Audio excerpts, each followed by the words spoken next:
বিদ্যুতের ব্যবহার একদিকে যেমন আমাদের জীবনে অনেক গতি এনে দিয়েছে, অন্যদিকে আমাদেরকে বিদ্যুতের ওপর নির্ভরশীল করে ফেলেছে। আর তাই তো আমাদের বাসাবাড়ি কিংবা অফিসে এক মুহূর্ত বিদ্যুৎ না থাকলে আমরা আর চলতে পারি না। আর সেই জন্যই বাসাবাড়ি বা অফিস আদালতে এখন আইপিএস ব্যবহারের এক রকমের হিড়িক পড়ে গেছে।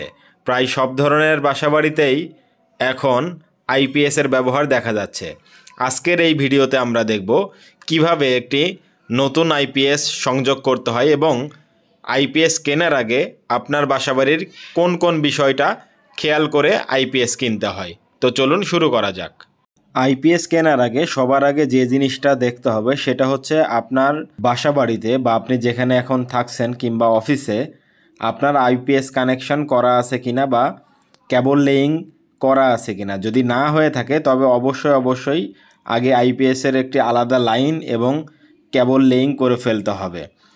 তারপরে আপনার সবচেয়ে গুরুত্বপূর্ণ যে কাজ করতে হবে সেটা হচ্ছে আইপিএস এবং ব্যাটারি সিলেকশন করতে হবে। আইপিএস এবং ব্যাটারি সিলেকশন কিভাবে করবেন সেটা আমাদের চ্যানেলে ভিডিও দেখে ইজিলি করে ফেলতে পারবেন। ডেসক্রিপশন বক্সে তার ডিটেলস আপনারা পেয়ে যাবেন। তারপরে আপনারা আইপিএস কিনে নিয়ে আসবেন। আইপিএস কানেকশনের আগে সবার আগে যে জিনিসটা আপনারা দেখে নেবেন সেটা হচ্ছে আপনার ব্যাটারি কন্ডিশনটা। তো এখানে দেখাচ্ছি যে ব্যাটারির পানির লেভেলটা আপনারা এরকম ক্যাপ খুলে অবশ্যই দেখে নেবেন, কারণ অনেক সময় দোকানদার পানি দিব বলে অনেক সময় হয়তো ভুলে নাও দিতে পারে, যেখানে আপনি একটা বড় ধরনের দুর্ঘটনায় পড়ে যেতে পারেন।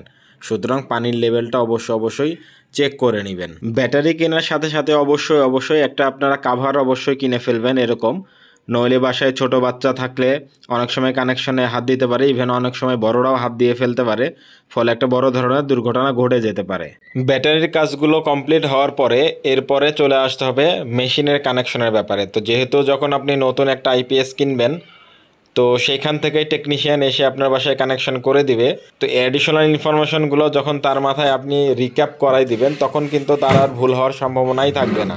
এরপরে মেন কানেকশনের ব্যাপারটাতে আসতে হবে। এখানে দেখেন যে দুটি কেবল দেখা যাচ্ছে, একটা হচ্ছে রেড এবং একটা হচ্ছে ব্ল্যাক।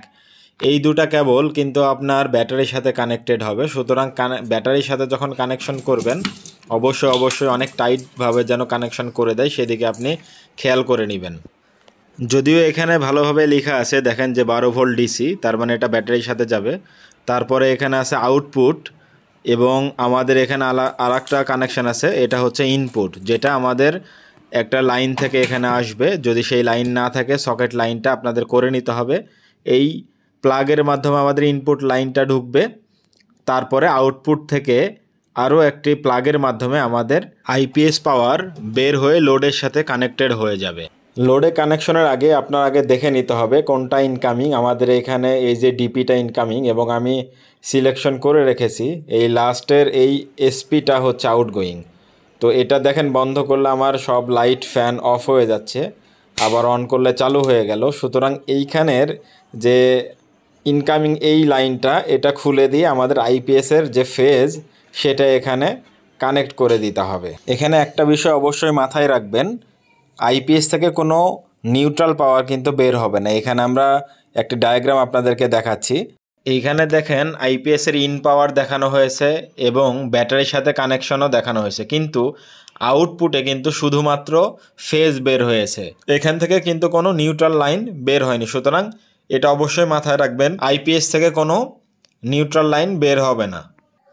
আরও বিস্তারিত ডায়াগ্রামে যদি আমরা দেখি, এই দেখেন এইখানে আইপিএস থেকে যে কানেকশনটা নেওয়া হয়েছে সেটা শুধুমাত্র সেই সমস্ত লাইনগুলোর সাথে দেওয়া হয়েছে যেগুলো আমরা ওই যে ব্রেকারে আমরা দেখাই ফেলছিলাম, যে আমাদের লাস্টের ব্রেকারে আমরা দিছি এবং সেখান থেকেই কিন্তু যে আমাদের 2টা ফ্যান বা 3টা ফ্যান বা 3টা লাইট আমরা চালাতে পারি ইজিলি। তো সুতরাং ওইভাবেই আপনারা ব্রেকারটা আগে খুঁজে বের করে নেবেন এবং তারপরেই আপনারা সেই কানেকশনটা করবেন। তো এখানে দেখেন আমরা ইনপুটের জন্য একটা লাইন আমার ইলেকট্রিশিয়ান বের করেছে, এটা যাবে আইপিএসে।